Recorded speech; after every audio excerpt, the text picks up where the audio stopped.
Question number 12. A person with a normal near point 25 centimeter using a compound microscope with objective of focal length 8 mm and an eyepiece of focal length 2.5 centimeter can bring an object placed at 9 mm from the objective in sharp focus. अच्छा, तो यहाँ पे जो है compound microscope का एक सवाल है जिनमें कि आपको ऑब्जेक्टिव और आईपीस दोनों का फोकल लेंथ आपको दे रखा है, ठीक है। और बताया है कि जो पर्सन है वो कंपाउंड माइक्रोस्कोप यूज़ कर रहा है जिसका नियर पॉइंट कितना है 25 सेंटीमीटर। ओके, मतलब नॉर्मली है, कोई इश्यू नहीं है। तो ऑब्जेक्टिव फोकल लेंथ है 8 mm and eyepiece focal length 2.5 centimetre, ठीक है। अब फोकल लेंथ ये जो है 8 mm को आपको कन्वर्ट करना पड़ेगा सेंटीमीटर में, और यहाँ पे फोकल लेंथ है आईपीस का 2.5 centimetre. Can bring an object placed at 9 mm from the objective in sharp focus. 9 mm दूरी पे जो ऑब्जेक्ट है उसको शार्प फोकस पे ले आते हैं, है ना।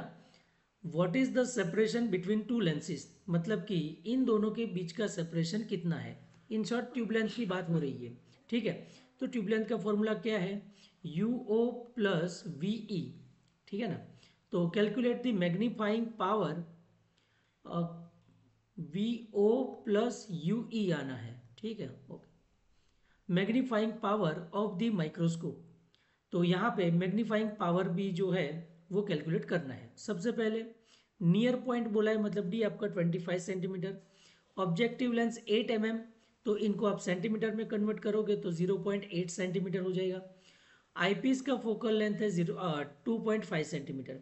ऑब्जेक्ट डिस्टेंस दे रखा है 9 mm, जो कि कन्वर्ट करेंगे तो 0.9 सेंटीमीटर, और ऑब्जेक्ट डिस्टेंस होने की वजह से ये आपका नेगेटिव आना है, ठीक है। अब यहाँ पे लेंस फॉर्मूला अप्लाई करेंगे ताकि हमें इमेज पता चल जाए, ठीक है। तो 1/VO, अच्छा ये अप्लाई कर रहे हैं ऑब्जेक्टिव के लिए, ठीक है। तो ऑब्जेक्टिव के लिए अप्लाई करेंगे तो ऑब्जेक्ट यहाँ पे, फिर इमेज समवेयर यहाँ पे बनेगा आईपीस के इस साइड, ठीक है। तो ये हमें यहाँ VO मिल जाना चाहिए। तो 1/VO minus 1/UO is equal to 1/FO। ये सब्जेक्ट बना दो, UO सामने ले जाइए, वैल्यू पुट करिए, ठीक है। 0.8 इंटू 0.9 करिए तो 0.72, अगेन क्रॉस मल्टीप्लाई कर दीजिए तो 0.9 माइनस 0.8 0.1 आ जाएगा। VO को उल्टा कर दीजिए तो ये आ जाएगा 7.2 सेंटीमीटर। मतलब कि ऑब्जेक्टिव से यहाँ पे 7.2 सेंटीमीटर पे आपका ऑब्जेक्टिव लेंस का इमेज बन रहा है, ठीक है। अब आईपीस के थ्रू यहाँ पे हमें चाहिए क्या, यूई, और फिर इन दोनों को ऐड करेंगे तो हमें मिल जाएगा, ठीक है। तो आईपीस के लिए अब लेंस फॉर्मूला यूज करेंगे। फोकल लेंथ क्या है 2.5 सेंटीमीटर, इमेज अगेन का कितना है 25 सेंटीमीटर, जो कि नेगेटिव में लेना पड़ेगा।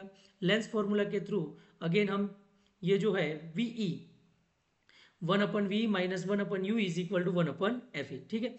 यूई चाहिए हमें, ठीक है। तो इनको यहाँ और एफ को यहाँ पे ले आइए, ठीक है। तो वैल्यू पुट करेंगे साइन कन्वेंशन के हिसाब से 25 इंटू 2.5, ठीक है। तो ये आ जाएगा आपका 2.27 सेंटीमीटर। तो ये आया आपका 7.2 सेंटीमीटर और ये आया आपका 2.2 सेंटीमीटर। और ट्यूब लेंथ के फॉर्मूला के हिसाब से VO प्लस यूई ये दोनों मोड में लेने हैं, ठीक है।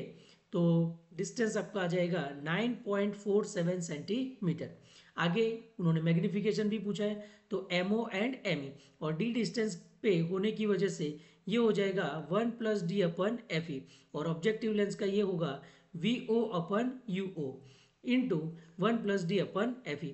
वैल्यू रखेंगे और ये आ जाएगा आपका 88 टाइम्स। ओके।